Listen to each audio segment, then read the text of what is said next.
Hello guys, welcome back to my channel creative story में आपका स्वागत है। तो चलिए गाइस, स्टोरी को आगे बढ़ाते हैं। अभी तक हमने देखा कि विंग मन में सोच रहा था, मैं क्या कर रहा हूँ। अपनी आत्मशक्ति को पाने के लिए मैं लंजा को इस जंगल में भटकने के लिए मजबूर कर रहा हूँ। अब आगे क्या मेरा प्यार इतना स्वार्थी हो गया कि मैं गुसु के लैंड इंपीरियल को अपने साथ दर दर भटकने के लिए मजबूर कर रहा हूँ। नहीं विंग, तुझे ऐसा नहीं करना चाहिए। तुझे वांग जी को एक बार तो उसके फैमिली के पास भेजना चाहिए। पर कैसे विंग, तुम वांग जी को कैसे भेजोगे? विंग यही सोच रहा था। तभी वांग जी भी उठ जाता है और विंग को इतना गहरी चिंता में देखकर पूछता है, विंग क्या हुआ, क्या सोच रहे हो? अब विंग अपनी चिंता से बाहर आता है और वांग जी की तरफ देखकर उसके चेस्ट पर अपना सिर रखकर कहता है, कुछ नहीं लंजा, बस ऐसे ही। तभी वांग जी पूछता है, विंग क्या तुम्हें पेन तो नहीं है ना? विंग कहता है, नहीं वांग जी, अब नहीं है। वांग जी कहता है, ओके तो चलो, अभी सफ़र पूरा नहीं हुआ है। विंग भी हाँ में सिर हिलाता है और दोनों फिर उठते हैं और फिर से एक नदी के पास जाकर अपना फेस वेस क्लीन करते हैं। तभी अचानक उस पानी में के बीचों बीच एक भंवर सा बनने लगता है। ये देखकर पहले तो विंग और वांग जी घबरा जाते हैं और वो पानी से हट जाते हैं, मगर अचानक वो पानी का भंवर विंग और वांग जी को अपने अंदर खींच लेता है और फिर विंग और वांग जी एक ऐसी गुफा में पहुंच जाते हैं जहां बहुत ज़्यादा ठंड थी और वो बर्फ़ से बनी हुई एक गुफा थी। तभी विंग कहता है, वांग जी ये तो वैसी ही गुफा है ना जैसा कि गुसु में था, जिसमें लैन गुरुमा रहती थी। वांग जी कहता है, हाँ विंग, पर हम यहाँ कैसे, क्या क्या ये किसी प्रकार का कोई जाल है या फिर क्या? तभी वांग जी कहता है, पता नहीं विंग, चलो आगे चलकर देखते हैं। विंग हाँ में जवाब देता है और फिर वो आगे बढ़ने लगते हैं। आगे चलते चलते उन्हें एक जगह एक बहुत बड़ी शिला मिलती है जिस पर कुछ तो लिखा था, मगर उस पर बर्फ़ जमी होने के कारण कुछ भी साफ साफ नहीं दिखाई दे रहा था। अब जैसे ही वांग जी अपनी पावर से उस बर्फ़ को पिघलाने वाला था, तभी एक आवाज़ आती है, रुको। विंग और वांग जी रुक जाते हैं और उस तरफ देखते हैं जहाँ से आवाज़ आई थी। दोनों ही पलटकर उस तरफ देखते हैं तो सामने एक खूबसूरत और ब्यूटीफुल लेडीज़ खड़ी थी। तभी वांग जी विंग के आगे आते हुए विंग को प्रोटेक्ट करते हुए कहता है, कौन हो तुम, और तुम यहाँ, और हम यहाँ कैसे आए? तभी वो लेडीज़ कहती है, गुसु प्रिंस हंगुंजून और राजकुमार भी, आप दोनों घबराइए मत, और मैं यहाँ आपकी मदद के लिए आई हूँ। तभी विंग कहता है, मदद? कैसी मदद, और तुम कौन हो? तभी वो लेडीज़ कहती है, मैं आइस क्वीन हूँ और मैं जानती हूँ आप गुरुमा बोसे सिरेन के तलाश में निकले हैं और मैं उसी के लिए आपकी मदद करने आई हूँ। विंग हैप्पी होकर कहता है, गुरुमा बोसे सिरेन कहाँ है वो, प्लीज़ हमें बताइए। आइस क्वीन कहती है, राजकुमार भी, बोसे सिरेन जहाँ है वहाँ जाने के लिए आपको और हंगुन जुन को 7 पड़ाव पार करने होंगे, उसके बाद ही आप उन तक पहुँच पाएंगे। विंग कहता है, क्या 7 पड़ाव? आइस क्वीन कहती है, हाँ राजकुमार भी, 7 पड़ाव। तभी वांग जी कहता है, कैसे पड़ाव? आइस क्वीन कहती है, मैं अभी आपको एक ही पड़ाव के बारे में बता सकती, और जैसे जैसे आप अपने पड़ाव पर आगे बढ़ते जाएंगे आपको आपके पड़ाव के बारे में पड़ाव मिलते जाएंगे। तो आपका पहला पड़ाव है बोनो के शहर को पार करना। इतना कहकर आइस क्वीन बर्फ की मूरत में तब्दील हो जाती है। तभी विंग कहता है, वांग जी ये सब क्या था? अब हम बोनो के शहर जाने का रास्ता किससे पूछेंगे? वांग जी कहता है, विंग पूछने की ज़रूरत नहीं, वो देखो आइस क्वीन की बर्फ़ पिघल रही है, एक धारा बन रही है, हमें उसी धारे को फॉलो करना होगा। और फिर विंग और वांग जी उस धारा को फॉलो करते करते एक दीवार के पास आते हैं और विंग वांग जी से कहता है, यहाँ तो केवल दीवार है। वांग जी उस दीवार को देखता है और कहता है, नहीं विंग, ये दीवार नहीं है बल्कि दरवाज़ा है। विंग कहता है, क्या दरवाज़ा? और फिर विंग और वांग जी साथ में ही उस दरवाजे को छूते हैं तो अचानक वो दोनों वहाँ से गिर जाते हैं और पानी के साथ गिरकर एक बहुत बड़ी नदी में गिर जाते हैं, जहाँ अब तक विंग और वांग जी को देखते हैं जो उस नदी के किनारे बेहोश पड़े थे और उन दोनों के किनारे बहुत सारे बौने खड़े थे। तभी विंग और वांग जी खांसते हुए होश में आते हैं और उनके मुंह से जो पानी निकलता है वो बौने डरते हुए कहते, ये लोग तो नदी अपने मुंह से निकालते हैं। और वो डरकर विंग और वांग जी पर अपने तीर धनुष यहाँ तक कि भाले से प्रहार करने लगते हैं। उसी में से एक तीर विंग के माथे पर और एक तीर वांग जी के माथे से टकराकर उनके हाथ में गिर जाती है। उसके बाद विंग और वांग जी उन तीर को देखते हैं जो बहुत छोटे आकार में था, और वांग जी समझ जाता है कि ये तीर का सेफ है। इसलिए अब वांग जी गौर से नीचे देखता है, जहाँ चींटियों की तरह बहुत सारे बोने लोग खड़े थे। इसलिए वांग जी विंग से कहता है, विंग, लगता है हम बोनों के शहर पहुँच चुके हैं। विंग कहता है, क्या? वांग जी कहता है, हाँ नीचे देखो। अब विंग नीचे देखता है और कहता है, ये? वांग जी कहता है, हाँ विंग। तभी विंग उसमें से एक बौने लड़के को उठाता है और अपने हाथ में रखकर अपने फेस के पास ले जाता है, जो देखकर वो बौने समझते हैं कि शायद वो बड़ा सा आदमी उसके साथी को खाने वाला है।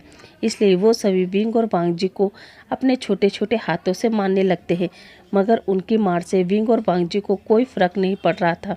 तभी विंग उस छोटे से बौने पर्सन को अपनी हथेली में रखकर कहता है, हे दोस्त, घबराओ मत, हम कुछ नहीं करेंगे। हम तो यहाँ गुरुमा बोसेसरेन को ढूंढने आए हैं। अब हमें बताओ हमारा अगला पड़ाव क्या है। तभी वो पर्सन कहता है, ओह तो तुम विंग हो और ये तुम्हारे साथ हंगुंजुन है। विंग मुस्कुराकर कहता है, क्या आप लोग हमें जानते हैं? वो बौना पर्सन कहता है, गुरुमा बोसेसरेन ने हमसे कहा था हमारा दुख का निवारण करने राजकुमार भी और हंगुंजुन आएंगे, तब तक हमें प्रतीक्षा करनी है। मगर अब आपने आने में इतना समय क्यों लगाया? विंग शौक होकर पूछता है, क्या गुरुमा बोसेसरेन ने बताया था कि हम यहाँ आएंगे? वो बौना पर्सन कहता है, हाँ राजकुमार भी। तभी वो बौना पर्सन कहता है, राजकुमार भी, हमें नीचे उतारिए। विंग उसे नीचे उतार देता है। उसके बाद वो सभी को बताता है कि ये वही राजकुमार वी वुशान और हंगुंजुन है, जिनके बारे में गुरु माँ ने बताया था कि वो हमारे कष्टों का निवारण करेंगे। ये सुनकर वो बौने लोग बहुत हैप्पी होते हैं और फिर खुशी से नाचने लगते हैं। उन्हें हंसते नाचते देख विंग और वांग जी एक दूसरे को देखते हैं और फिर वही बौना पर्सन विंग के ऊपर चढ़कर विंग के हाथ में आता है और फिर विंग से कहता है, आप लोग हमारे साथ चलिए। विंग और वांग जी उनके साथ जाने लगते हैं। उसके बाद विंग और वांग जी के आने की खुशी में उन बौने लोगों ने वहाँ उत्सव रखा हुआ था, और तभी उनके उत्सव में भंग डालने के लिए एक अजीबोगरीब सा बड़ा सा स्पाइडर वहाँ पर आता है और वो बहुत से छोटे बोनों को अपने जाल में फंसा लेता है। ये देखकर एक पल में वहाँ अफरा तफरी मच जाती है। सभी लोग इधर उधर भागने लगते हैं। ये देखकर वांग जी अपनी तलवार को निकालता है और उस स्पाइडर पर वार करता है, मगर वांग जी के हर वार पर वो स्पाइडर और बड़ा होता जा रहा था। ये देखकर विंग वांग जी से कहता है, रुको वांग जी, इस पर वार मत करो, क्योंकि जैसे जैसे इस पर तुम वार कर रहे हो ये बड़ा होता जा रहा है, इसलिए इस पर वार मत करो, इसका ध्यान भटकाओ और इसको यहाँ से दूर ले चलो, इन सब से दूर। वांग जी केवल हाँ में सिर हिलाता है। उसके बाद विंग और वांग जी उस स्पाइडर को अपने पीछे जंगल की तरफ ले जाते हैं। उसके बाद विंग और वांग जी उस स्पाइडर से युद्ध करते हैं और फिर वांग जी अपनी तलवार से उसके हार्ट में वार करता है और उसे मार देता है। ये देखकर सभी बोने लोग बहुत हैप्पी होते हैं। तभी विंग देखता है उस स्पाइडर का पूरा शरीर गायब हो चुका था और वहाँ एक गोल्डन कलर की मोती थी। विंग ये देखकर उस गोल्डन कलर की मोती को उठाता है और उसे एक छोटी सी थैली में डालकर अपने कमर पर बांध देता है। अब नेक्स्ट डे उन दोनों लोगों का सरदार वहाँ पर आता है और विंग से कहता है, राजकुमार वी, हंगुंजुन, आप दोनों का बहुत बहुत धन्यवाद, क्योंकि आप लोगों ने अपना पहला पड़ाव पूरा कर लिया है और अब आपका नेक्स्ट पड़ाव है चुड़ैलों के शहर से लाल परी को आज़ाद करना।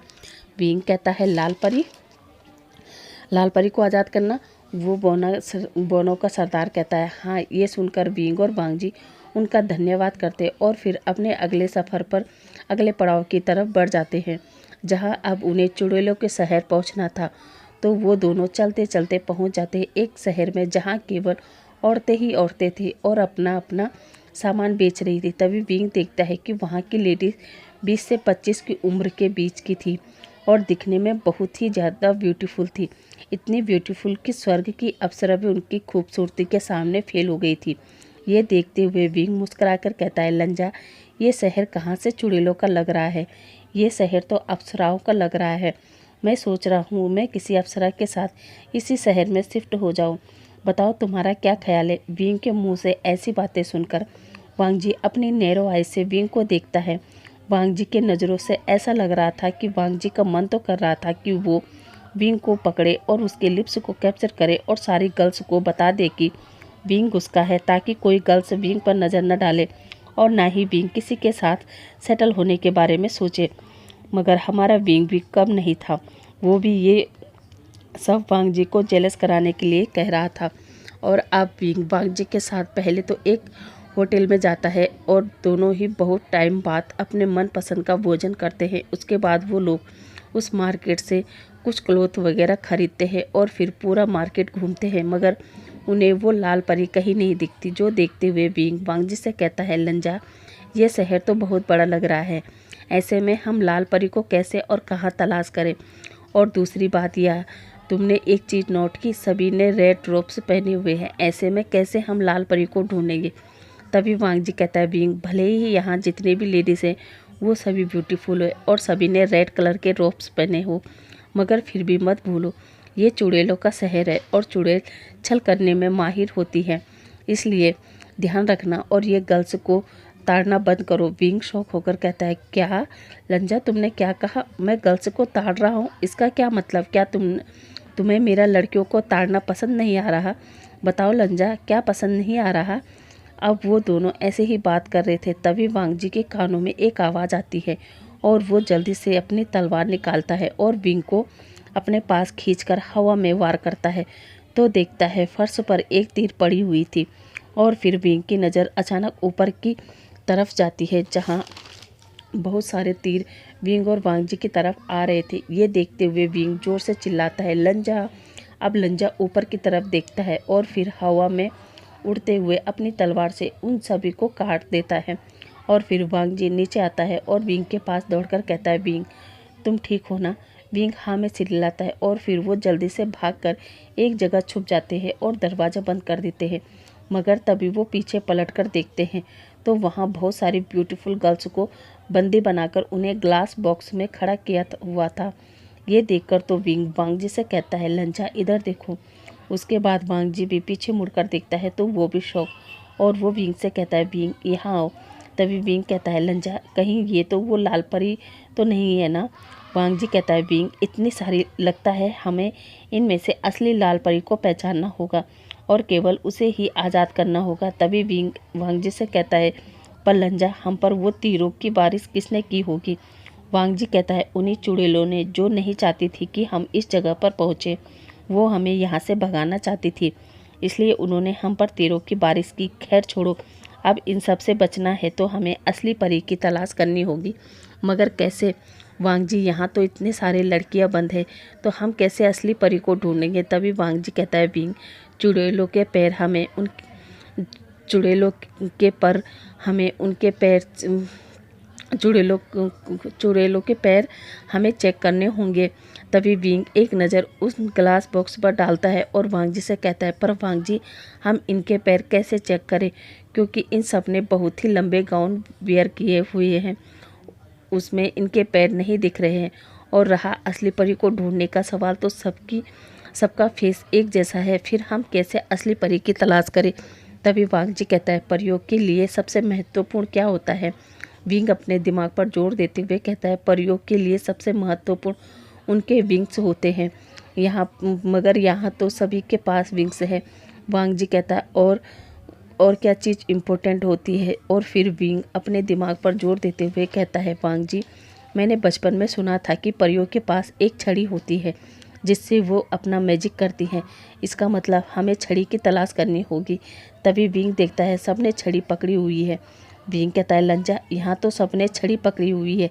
तभी वांग जी कहता है, नहीं विंग, कुछ तो है जो हमें दिखाई नहीं दे रही है, चलो अच्छे से ढूंढते हैं। विंग हाँ में सिर हिलाता है और फिर वो एक एक करके सबको देखने लगते हैं। और तभी वांग जी नोटिस करता है कि उन सभी परी के हाथ में जो छड़ी है वो सभी सीधी पकड़ी हुई है, मगर एक परी के हाथ में छड़ी उल्टी है। इसलिए वांग जी विंग को अपने पास बुलाता है और दिखाता है कि परी ने छड़ी उल्टी पकड़ी है। विंग एक नज़र सभी परी के हाथ में देता है और फिर वांग जी से कहता है, तुम सही कह रहे हो लंजा, बाकी सभी के हाथ में छड़ी सीधी है सिवाय इस परी की। और फिर विंग और वांग जी घबराते हुए उस छड़ी को सीधी कर देते हैं और अचानक उस जगह पर एक तेज रोशनी होती है और अचानक वो सभी ग्लास बॉक्स अपने आप टूटने लगते हैं और वो एक ब्लैक फॉग में बदलकर उड़ जाते हैं। उसके बाद जब ये सब सही होता है, उसके बाद विंग और वांग जी उस लाल परी को देखते हैं और फिर वो लाल परी विंग और वांग जी को शुक्रिया अदा करती है कि उन्होंने इस चुड़ैलों के शहर से उसे आज़ादी दिलाई। उसके बाद वो लाल परी अपने हाथ से एक रेड कलर की मोती विंग के हाथ पर रखती है और विंग से कहती है, राजकुमार विंग, आपका अगला पड़ाव सर्प है। विंग कहता है, सर्प? और फिर जैसे ही विंग और वांग जी एक दूसरे को देखते हैं तभी अचानक उनके सामने का नज़ारा बदल जाता है और अब विंग वांग जी के साथ एक ऐसी जगह पर था जहाँ बहुत सारे जहरीले सांप थे। एक पल के लिए तो विंग और वांग जी घबरा जाते हैं। विंग वांग जी से पूछता है, लंजा ये सब क्या है, इतने सारे सांप? वांग जी कहता है, पता नहीं विंग, समझ में नहीं आ रहा है कि अब हमें कौन सी चुनौती को पार करना होगा, उसके बाद यहाँ से अगले पड़ाव में जाना होगा। विंग कहता है, लंजा तुमने एक चीज़ आजमाई, जैसे जैसे हम आगे के पड़ाव को पूरा कर रहे हैं हमारे लिए मुश्किलें और ज़्यादा कठिन होती जा रही है। वांग जी कहता है, हाँ विंग, मगर अब यहाँ से ये समझ नहीं आ रहा है कि हाँ यहाँ हमें कौन सी पहेली सुलझानी होगी। विंग कहता है, खैर छोड़ो, चलो आगे बढ़ते हैं। और फिर वो दोनों आगे बढ़ते हैं जहाँ उन्हें उन सर्पों की रानी मिलती है और वो विंग और वांग जी का स्वागत करती है, उन्हें भोजन कराती है और फिर उन्हें आराम करने को कहती है। विंग और वांग जी भी सर्प रानी के कहने पर कमरे में चले जाते हैं, मगर वांग जी अभी भी एक गहरी चिंता में था। वहीं हमारा विंग तो काफ़ी रिलैक्स फील कर रहा था और वांग जी के पास आकर वांग जी के बाहों में लेटते हुए कहता है, लंजा बहुत दिन हो गए हैं, हम लोगों ने प्यार से एक दूसरे के साथ बात भी नहीं की। वांग जी कहता है, अच्छा विंग, सच बताओ, प्यार से बात करना चाहते हो या फिर प्यार करना चाहते हो? विंग कहता है, लंजा बकवास बंद करो, मत बोलो कि हम सर्प महल में हैं। वांग जी कहता है, विंग, मैं तो नहीं भूला हूँ, मगर लगता है तुम भूल गए। तभी विंग कहता है, शायद, और वो जाकर वांग जी के लिप्स पर अपना लिप्स रखकर वांग जी को किस करने लगता है और वो किस कब हॉट और पैशनेट किस में बदल गई उन दोनों को पता ही नहीं चलता है। उन दोनों को ऐसे करते हुए वो सर्पों की रानी देख रही थी और उसके फेस पर एक अजीब सी डेविल सी स्माइल थी। इधर विंग और वांग जी जब ये देखते हैं तो वो किस को ब्रेक करते हैं और फिर वो दोनों भी बाहर की तरफ देखकर मुस्कुराते हैं। तो चलो गाइस, देखते हैं कि विंग और वांग जी क्यों मुस्कुरा रहे हैं, आखिर ऐसी क्या बात हुई। तो चलिए हम यहाँ पर एक छोटा सा फ्लैशबैक देखते हैं, जहाँ जब विंग और वांग जी उस जगह पर पहुँचे थे तभी किसी ने वांग जी के माइंड को कंट्रोल किया था और वांग जी से कहा था कि तुम सर्पों की रानी पर भरोसा बिल्कुल भी मत करना, क्योंकि वो जैसी दिखती है वो वैसी नहीं है, वो एक छलावा है। इतना कहते ही वांग जी के माइंड से कनेक्शन टूट जाता है और फिर वो लोग उन सर्पों की रानी से मिलते हैं, उन्हें ग्रीट करते हैं, भोजन वगैरह खाकर कमरे में आ जाते हैं। और अब वो इसीलिए मुस्कुरा रहे थे क्योंकि उन्होंने सर्पों की रानी को ये यकीन दिला दिया था कि वो उन पर किसी भी प्रकार का कोई भी संदेह नहीं कर रहे हैं। तो गाइस, यहाँ पर यह फ्लैशबैक ख़त्म होता है और अब विंग वांग जी से पूछता है, लंजा तुमने मुझे सर्पों की रानी से कुछ भी पूछने से मना क्यों किया? वांग जी कहता है, क्योंकि विंग, मुझे लगता है वो असली रानी नहीं है। विंग शौक होकर कहता है, क्या? वांग जी कहता है, हाँ विंग, जब हम लोग यहाँ आए थे तब किसी ने मेरे माइंड को कंट्रोल किया था और मुझसे कहा था कि मैं रानी पर भरोसा ना करूँ, वो एक छलावा है और क्या छलावा है वो हमें पता करना होगा। इधर सर्पों की रानी एक गुफा के अंदर जाती है जहाँ सर्पों का राजा साथी उसकी वाइफ और उसकी पुत्री को कैद करके रखा हुआ था। वो सर्पों की रानी वहाँ आ जाती है और राजा से कहती है, किंग, आपको पता है विभूषण और हंगुंजुन यहाँ आ चुके हैं और मज़े की बात यह है कि उन्हें बिल्कुल भी शक नहीं हुआ कि मैं यहाँ की रानी नहीं हूँ और अब जब तक तुम मुझे वो नीले रंग की मोती नहीं देते तब तक मैं तुम्हें इस कैद से कहीं भी नहीं जाने दूंगी। तब तक आप और आपके परिवार मेरे गुलाम रहेंगे, समझे? जो सुनकर वो किंग कहता है, छाया, तुम हम पर कितना भी जुल्म कर लो मगर मैं वो नीली मोती तुम्हें नहीं दूंगा, क्योंकि वो राजकुमार वी की अमानत है। मैं वो मोती उससे ही दूंगा, समझी ना तुम? वो सर्पों की रानी जिसका नाम छाया है और छलावा करना जिसकी फितरत है, वो किंग से कहती है, मैं नहीं जानती किंग कि हर बार आप मुझे कैसे पहचान जाते हैं। इस दुनिया में एक सर्प तुम ही हो जिसे मैं धोखा नहीं दे सकती। बाकी सबको धोखा देना मेरे बाएं हाथ का खेल है, पर समझ में नहीं आता कि मैं तुम्हें धोखा क्यों नहीं दे पाती। आखिर इसके पीछे क्या कारण है। जो सुनकर वो किंग कहता है, अब कुछ दिन और तुम्हें सब समझ में आ जाएगा। ये सुनते ही वो सर्पों की रानी गुस्से में वहाँ से चली जाती है। और अब इधर हम विंग और वांग जी को देखते हैं, जो चुपके से उस जगह की तलाशी ले रहे थे।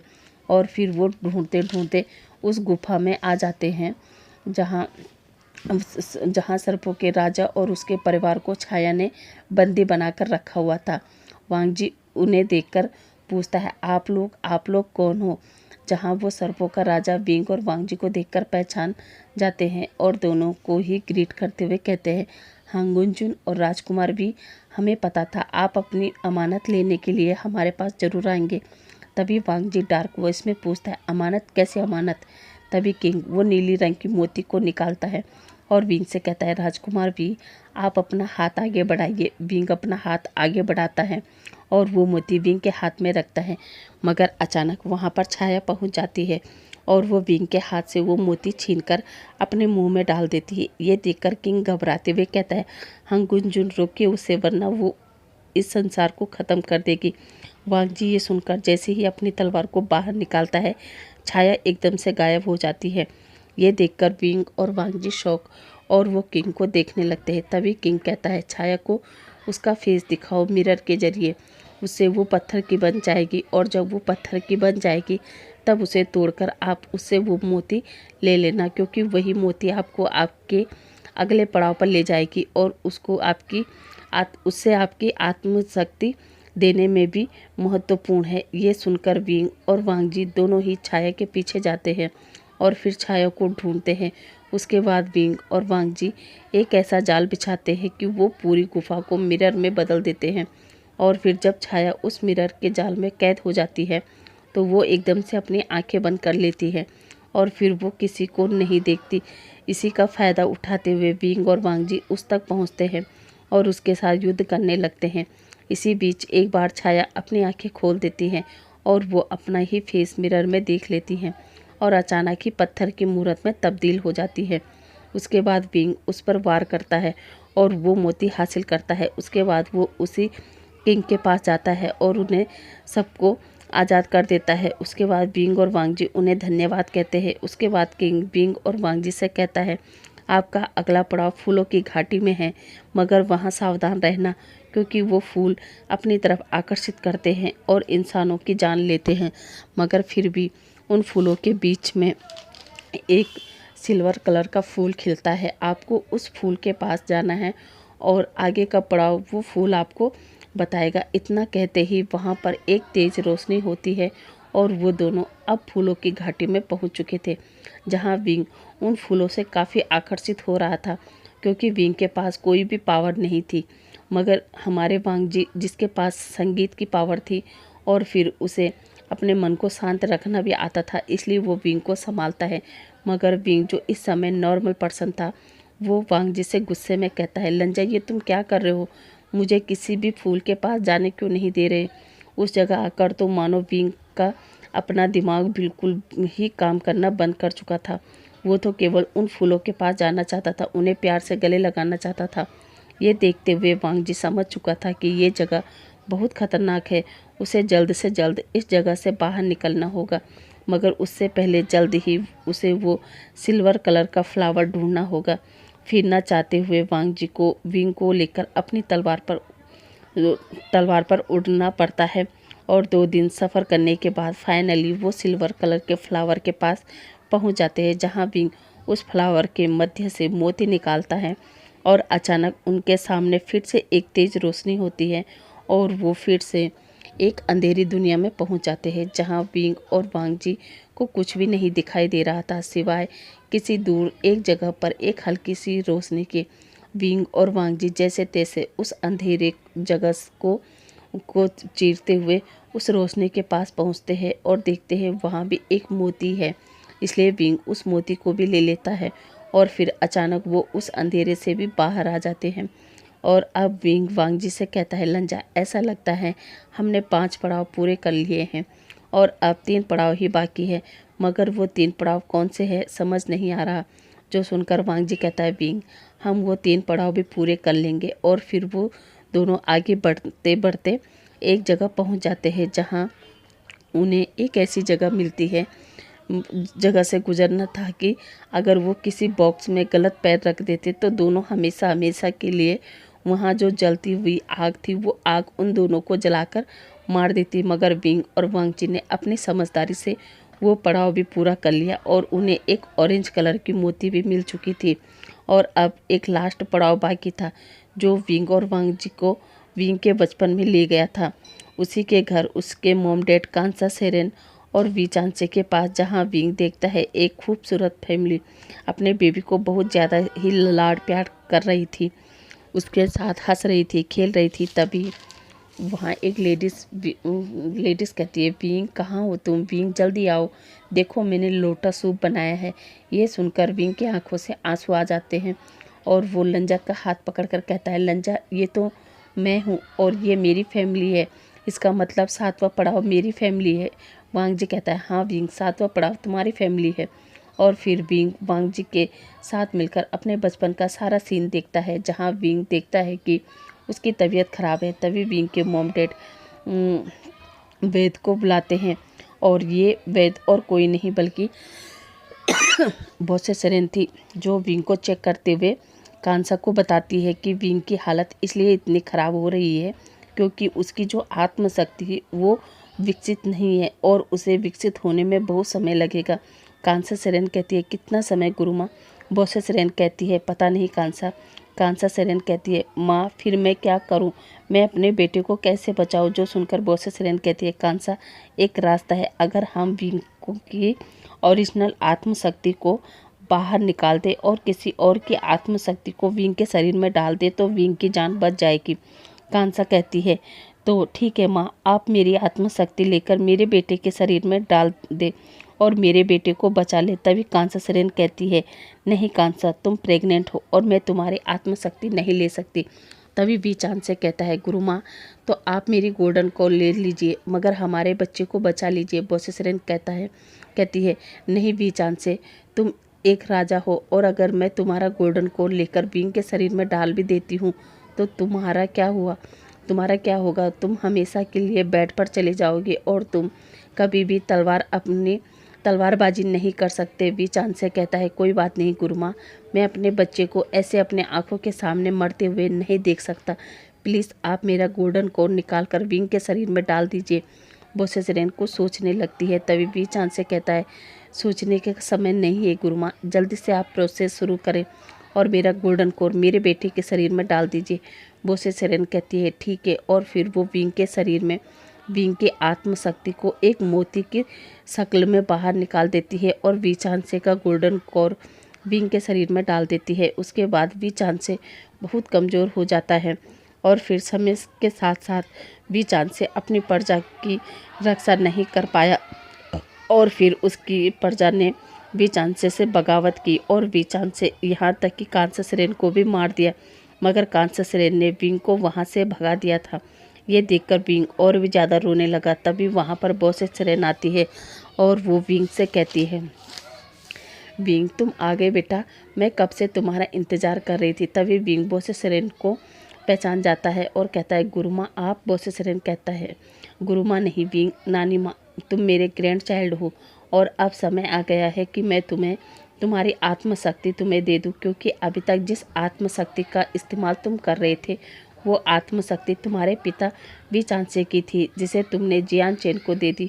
मगर तुम फिक्र मत करो, तुम्हारी आत्मशक्ति अभी तक मेरे पास सही सलामत है। और फिर वो विंग से वो मोती लेती है और उन सब मोती को एक साथ मिक्स करके विंग के शरीर में डाल देती है और विंग से कहती है, विंग अब से तुम बलवान हो मगर तुम्हारा पुत्र तुमसे भी ज़्यादा बलशाली होगा। विंग कहता है, क्या मेरा पुत्र? बोसे सेरेन कहती है, हाँ विंग। विंग कहता है, पर नानी माँ ये कैसे हो सकता है? मैं प्रेग्नेंट कैसे हो सकता हूँ जबकि मैं तो एक मेल हूँ। बोसे सेरेन कहती है, विंग ये फ्यूचर की बात है तो फ्यूचर पर ही छोड़ देते हैं और अब मेरा जाने का समय आ गया। ये कहते हुए वहाँ एक और तेज़ रोशनी होती है और बोसे सेरेन वहाँ से गायब। साथ ही विंग और वांग जी उसी दाफन पर्वत पर पहुंच जाते हैं जहां उन्होंने एक दूसरे के साथ उस जंगल में नाइट स्पेंड की थी। तभी हम देखते हैं वहां पर जियान चिन, सी चेन, जिंगी और वेनिंग सभी आते हैं और विंग से कहते हैं, विंग तुम यहाँ क्या कर रहे हो, और वांग जी तुम कब तक यहाँ बैठोगे, अब चलो क्लाउड रेसेस जाने का समय हो गया है। तभी जियान चेन भी गुस्से में कहता है, विंग क्या तुम्हें जियान सेट नहीं चलना। जिंगी कहता है, मामा अगर आपको जियान सेट नहीं जाना तो आप मेरे साथ चलिए जिन सेट, मैं आपका बहुत अच्छे से ध्यान रखूंगा। तभी वेनिंग कहता है, राजकुमार भी आप मेरे साथ किसन चले, वैसे भी हम दोनों हीलिंग में साथ रहते थे। जिन सब की बात सुनकर अब वांग जी अपने स्टोन फेस और कोल्ड वॉइस आवाज़ में कहता है, विंग कहीं नहीं जाएगा, विंग सिर्फ मेरे साथ चलेगा। और इतना कहकर वो विंग का हाथ पकड़कर अपनी तरफ खींचता है और विंग से कहता है, विंग तुम सिर्फ मेरे साथ चलोगे, समझे। वांग जी का इस तरह का बिहेव देखकर विंग फेस पर एक ऑकवर्ड सी स्माइल लेकर कहता है, हाँ लंजा मैं तुम्हारे साथ ही चलूँगा। और फिर वो सबसे बात करके वांग जी के साथ क्लाउड रेसेस के लिए निकल जाता है। और फिर क्लाउड रेसेस में विंग और वांग जी दोनों ही कुरेन के सामने खड़े थे, जहां कुरेन विंग से पूछता है, तुम यहाँ। तभी वांग जी कहता है, चाचा विंग मेरे साथ आया है और अब विंग मेरी रिस्पॉन्सिबिलिटी है। अगर आपको विंग का यहाँ रहना पसंद नहीं है तो मैं विंग को लेकर किसी और सेट में निकल जाऊँगा, मगर मैं विंग को नहीं छोड़ूंगा। कुरेन कहता है, क्यों, क्या तुम विंग को पसंद करते हो। वांग जी कहता है, हाँ। ये सुनकर कुरेन गुस्से में कहता है, वांग जी ये तुम क्या कह रहे हो। और वांग जी पर हाथ उठाने के लिए आगे बढ़ते हैं, मगर तभी बीच में विंग आता है और कुरेन से कहता है, बस कीजिए लेन गुरु, आप वांग जी पर हाथ नहीं उठा सकते। ये सुनते ही कुरेन अपना हाथ झटक कर पीछे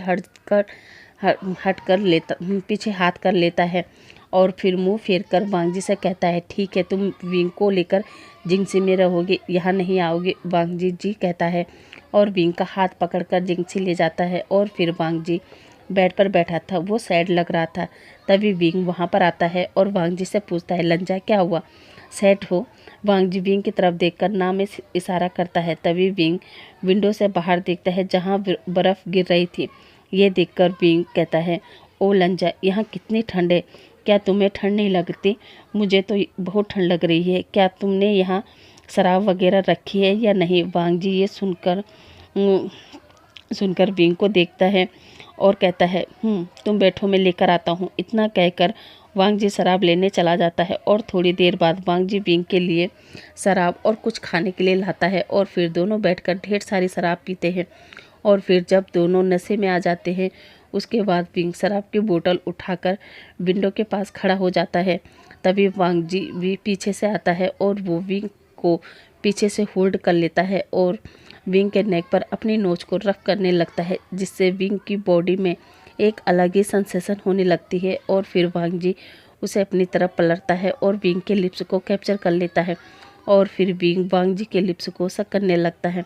उसके बाद विंग के हाथों से वो शराब की बोतल टूट जाती है और अब विंग भी वांग जी के सर के पीछे हाथ रखता है और अब दोनों ही एक दूसरे को ब्रूटली हंग्री पैशनेट किस करने लगते हैं और किस करते करते वो लोग बेड पर गिर जाते हैं। उसके बाद दोनों ही एक दूसरे के रोप्स को उतारकर फेंक देते हैं और अब वांग जी विंग के पूरी अपर बॉडी पर किस करता है, लिक करता है, सक करता है, बाइट करता है और फिर वो विंग की बॉडी पर किस करते करते उसके प्राइवेट पार्ट पर आता है, उसे अपने माउथ में लेकर इन आउट करने लगता है। ये देखकर विंग अपनी आँखों को टाइट से बंद कर लेता है और अब विंग के माउथ से बहुत ही स्वीट सी मॉर्निंग साउंड निकलने लगती है और वांग जी अपने प्राइवेट पार्ट को विंग के प्राइवेट पार्ट पर सेट करता है और उसे हिट करना चालू कर देता है। और अब जिनसी से विंग के मॉर्निंग साउंड ही आ रहे थे और इसी तरह वो दोनों इंटीमेट होते हैं।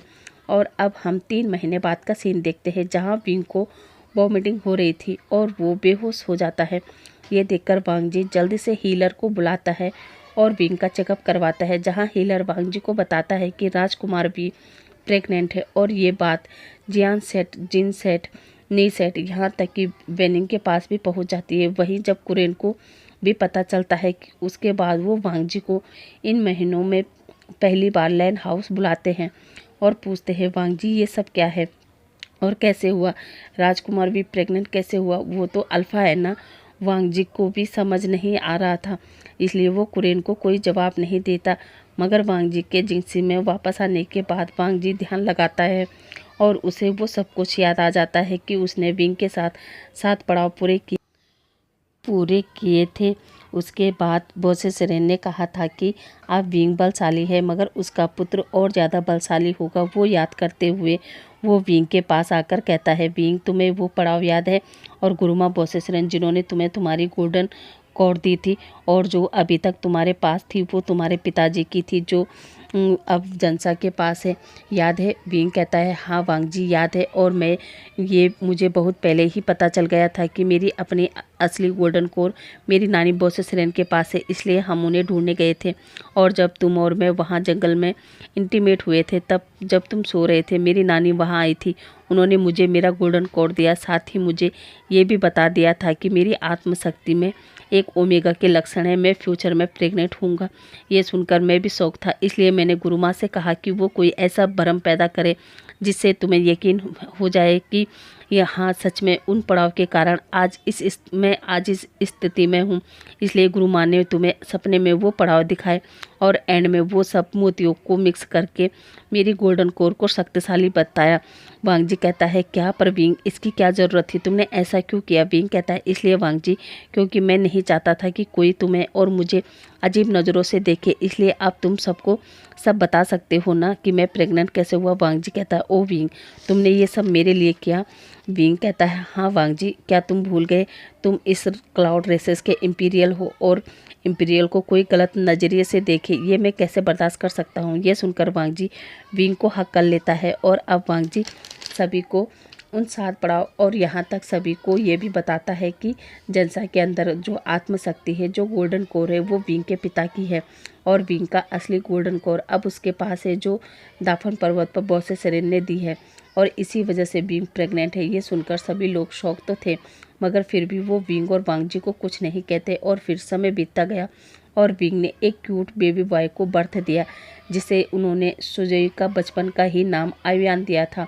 और इसी हैप्पी मोमेंट के साथ गाइस मैं अपनी इस स्टोरी को समाप्त करती हूँ और उम्मीद करती हूँ कि आपको ये स्टोरी पसंद आई होगी। तो चलिए गाइस, अब आपसे कल मिलते हैं एक और स्टोरी के साथ में। तब तक खुश रहिए, मस्त रहिए और मेरी स्टोरी को एंजॉय करिए। Thank you, bye bye.